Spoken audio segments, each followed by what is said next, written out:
राधे राधे मित्रों, मैं मीनाक्षी आपका स्वागत करती हूँ आपके अपने YouTube चैनल अपने ग्रह अपने उपाय में। दोस्तों, आप सभी को आज की वीडियो में मैं आपकी दोस्त बताऊंगी निर्जला एकादशी का व्रत वर्ष 2020 में कब किया जाएगा। इस दिन आपको भगवान विष्णुदेव का पूजन विधि विधान के अनुसार किस प्रकार से करना चाहिए। साथ ही मैं आपको बताऊंगी निर्जला एकादशी का महत्व क्या है, इसकी पारण का समय क्या रहेगा और दोस्तों निर्जला एकादशी के दिन आपको दान पुण्य किस प्रकार से करना चाहिए, ये सारी बातें आज के वीडियो में हम जानेंगे। निर्जला एकादशी वर्ष की सबसे बड़ी एकादशी होती है। यदि आप वर्ष की संपूर्ण एकादशियों का व्रत नहीं कर पाते और केवल निर्जला एकादशी का व्रत करते हैं तो आपको साल की संपूर्ण एकादशियों का फल एक साथ प्राप्त होता है। दोस्तों, एक वर्ष में 24 एकादशियाँ होती हैं। यदि वर्ष में अधिक मास आए तो 26 एकादशियाँ होती हैं। ज्येष्ठ मास के शुक्ल पक्ष की एकादशी को निर्जला एकादशी कहा जाता है। दोस्तों, इस एकादशी को भीमसेनी एकादशी या भीमा एकादशी के नाम से भी जाना जाता है। तो चलिए दोस्तों शुरू करते हैं जानकारियाँ, पर उससे पहले मैं आपको बता दूं, अगर आपने अभी तक हमारे YouTube चैनल को सब्सक्राइब नहीं किया है तो आप हमारे चैनल को सब्सक्राइब करें, हमारे वीडियो को लाइक करें और हमारे वीडियो पर जय श्री हरि विष्णुदेव के नाम का कमेंट जरूर करें। विष्णु भगवान आपकी सभी मनोकामनाओं को पूर्ण करें, ऐसी हमारी मंगल कामना है। दोस्तों, एकादशी के महत्व के बारे में भगवान श्री हरि विष्णुदेव ने स्वयं बताया है। जो मनुष्य एकादशी का व्रत करते हैं उसके जन्म जन्मांतर के पाप नष्ट हो जाते हैं। मनुष्य के जीवन में जब पापों का नाश होगा तभी तो उसे अपने जीवन में सुख शांति और समृद्धि मिल पाएगी। लेकिन दोस्तों, यदि आप पूरे एक वर्ष की एकादशियों के व्रत नहीं कर सकते, आपके लिए संपूर्ण एकादशियों के व्रत करना संभव नहीं हो, तो ज्येष्ठ शुक्ल पक्ष की जो एकादशी है जिसे हम निर्जला एकादशी कहते हैं, इस एकादशी का व्रत आपको जरूर करना चाहिए। दोस्तों, निर्जला एकादशी का व्रत सबसे पहले ब्रह्मदेव की आज्ञा से देवर्षि नारद ने किया था। देवर्षि नारद ने ब्रह्मदेव से कहा कि वे भगवान श्री नारायण के दर्शन करना चाहते हैं, तो कृपा कर उन्हें कोई ऐसा व्रत या उपाय बताएं जिससे उन्हें भगवान नारायण के दर्शन प्राप्त हो जाएं। तब ब्रह्मदेव ने उन्हें निर्जला एकादशी के व्रत को करने की आज्ञा दी और नारद जी ने सर्वप्रथम इस व्रत को किया। पूर्ण विधि विधान के अनुसार नारद जी ने इस निर्जला एकादशी के व्रत को किया तथा इस व्रत के प्रभाव से नारद जी को चारों ओर 10 दिशाओं में श्री नारायण के दर्शन हुए। उसके बाद दूसरी बार महाभारत काल में एक प्रसंग आता है जिसमें युधिष्ठिर ने भगवान श्री कृष्ण से कहा, हे प्रभु, मुझे आप निर्जला एकादशी के बारे में बताइए। तब भगवान कृष्ण ने कहा कि वेद व्यास जी इसके बारे में भली प्रकार से वर्णन कर पाएंगे, क्योंकि वे 18 पुराणों, 6 शास्त्रों और 4 वेदों के ज्ञाता हैं और रचयिता भी हैं। उनसे अच्छा वर्णन इस एकादशी का कोई और नहीं कर सकता।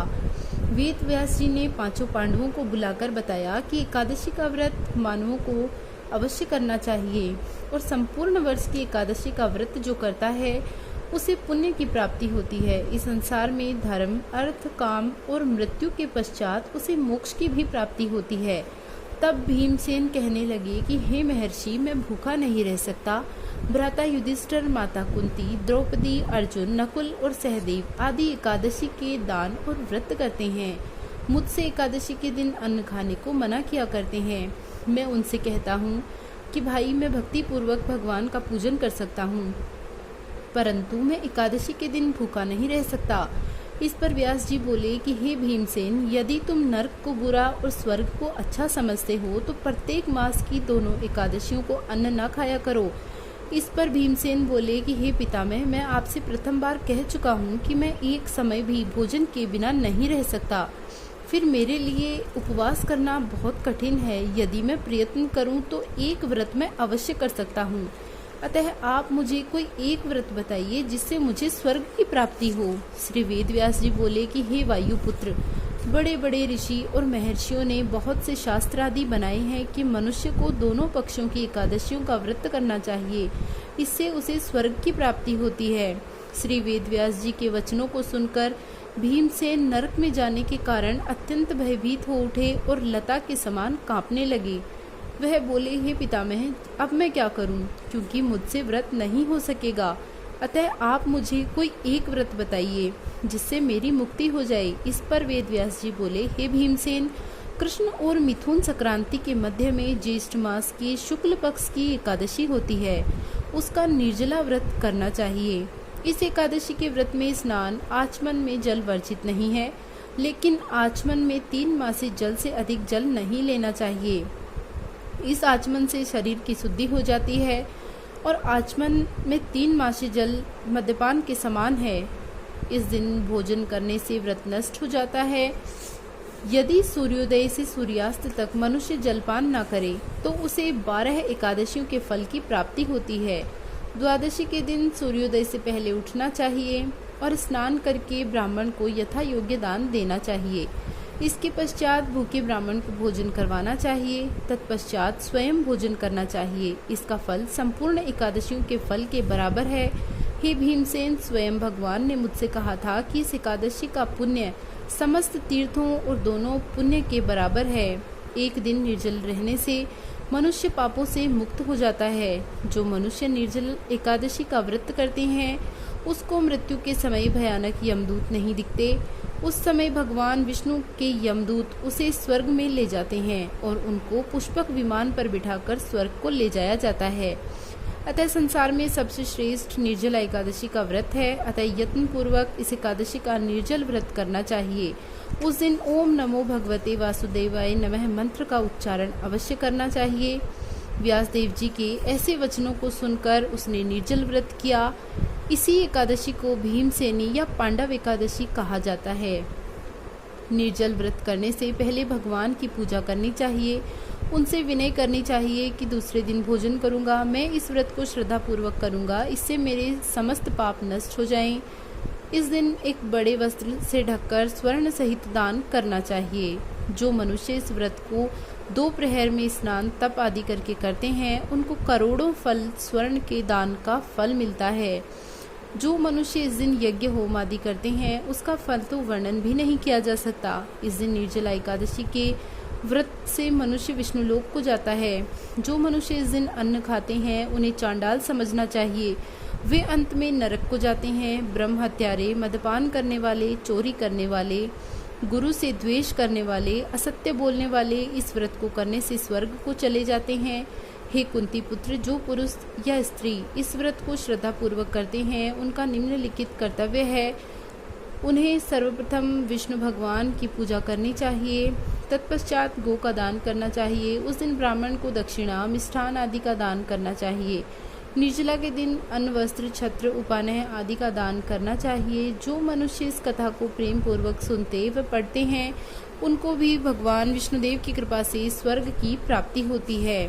इस प्रकार से सभी बातों को सुनकर भीम ने इस व्रत को किया, इसीलिए यह एकादशी भीमा एकादशी कहलाती है। दोस्तों, निर्जला एकादशी का व्रत तुलसी दल के बिना संपूर्ण नहीं माना जाता, इसीलिए इस एकादशी व्रत में तुलसी का प्रयोग अवश्य करना चाहिए। दोस्तों, दशमी तिथि से इस व्रत का पालन शुरू हो जाएगा। दशमी तिथि यानी 1 जून से ही इस व्रत का पालन आपको करना चाहिए। एकादशी तिथि का प्रारंभ 1 जून सोमवार को 2:58 से हो जाएगा और एकादशी तिथि की समाप्ति 2 जून मंगलवार को 12:04 तक रहेगी। निर्जला एकादशी का व्रत 2 जून को ही किया जाएगा। दोस्तों, निर्जला एकादशी का व्रत करने वाले मनुष्य को 1 जून को लहसुन, प्याज, चावल, शराब, मांस इत्यादि का सेवन नहीं करना चाहिए। तामसिक भोजन नहीं ग्रहण करना चाहिए। दोस्तों, इन चीज़ों का त्याग अवश्य करना चाहिए। शुद्ध भोजन आपको ग्रहण करना चाहिए। आपको ब्रह्मचर्य का पालन करना चाहिए। दोस्तों, निर्जला एकादशी करने का सर्वोत्तम महत्व बताया गया है, किंतु दोस्तों आजकल तबीयत ठीक नहीं होने के कारण या किसी अन्य कारणवश आप निर्जला एकादशी का व्रत निर्जला नहीं कर सकते तो आप फलाहार करके भी एकादशी का व्रत जरूर करें। आपको भगवान विष्णुदेव की कृपा से इसी तरह के पुण्य की प्राप्ति होगी। तो चलिए दोस्तों, अब हम ये जान लेते हैं कि इस दिन आपको दान पुण्य किस प्रकार से और क्या करना चाहिए। एकादशी के दिन आप दूध से बनी हुई वस्तुएं, आलू से बनी हुई वस्तुएं या ऋतुफल खाकर इस व्रत का पालन कर सकते हैं, इसमें कोई दोष नहीं है। दोस्तों, इस दिन आपको दान किस प्रकार से करना चाहिए, पहले मैं आपको बता दूं दोस्तों, दान करने की कोई सीमा नहीं होती, कोई समय नहीं होता। दान आप कभी भी, किसी भी समय, किसी भी प्रकार और किसी भी स्थान पर कर सकते हैं। किंतु दोस्तों, किसी विशेष दिन किया गया दान बहुत ही शुभ फलदायी होता है। निर्जला एकादशी के दिन किए गए दान का फल करोड़ों गुना अधिक प्राप्त होता है। ज्येष्ठ मास में जल का दान सर्वश्रेष्ठ माना जाता है। जलदान से बढ़कर ज्येष्ठ मास में कोई दान नहीं है। निर्जला एकादशी के दिन जेठुड़ा, उजमण, राय चबीनी भी किया जाता है। इस दिन ब्राह्मणों को गाय का दान करना चाहिए। दोस्तों, इस दिन आपको छाया का दान करना चाहिए, सर्वश्रेष्ठ होता है। छाया दान में आप पंखा, कूलर, हाथ से बनी हुई पंखी, छाता, चप्पल इत्यादि का दान कर सकते हैं। निर्जला एकादशी को चटाई का दान विशेष रूप से करना चाहिए। दोस्तों, जो व्यक्ति निर्जला के दिन चटाई का दान करते हैं, उनकी उस चटाई पर साक्षात श्री हरि विष्णुदेव शयन करते हैं। चटाई पर सोने से निद्रा भी सुखपूर्वक आती है। निर्जला एकादशी को राहगीरों को ठंडा पानी, शरबत, नींबू पानी इत्यादि पिलाने से बहुत अधिक पुण्य की प्राप्ति होती है। दोस्तों, आवारा पशुओं के लिए भी निर्जला एकादशी के दिन आपको पानी की टंकियाँ रखवानी चाहिए। पक्षियों के लिए परिंदे जरूर लगवाने चाहिए। दोस्तों, निर्जला एकादशी को पानी के मटके पानी के भरकर उसके ढक्कन में थोड़ी सी चीनी और ऋतुफल रखकर दक्षिणा देकर आप किसी ब्राह्मण या जरूरतमंद को उसका दान करें। उसके पुण्य के फल का वर्णन स्वयं भगवान श्री हरि विष्णुदेव भी नहीं कर सकते। एकादशी के पारण का समय रहेगा 3 जून को 5:23 से शुरू होकर 8:10 तक। दोस्तों, आपको हमारी जानकारियाँ कैसी लगी ये आप हमें कमेंट बॉक्स में बताएं। आप हमारे वीडियो को लाइक करें। हमारे वीडियो पर जय श्री हरि विष्णुदेव के नाम का कमेंट करना ना भूलें।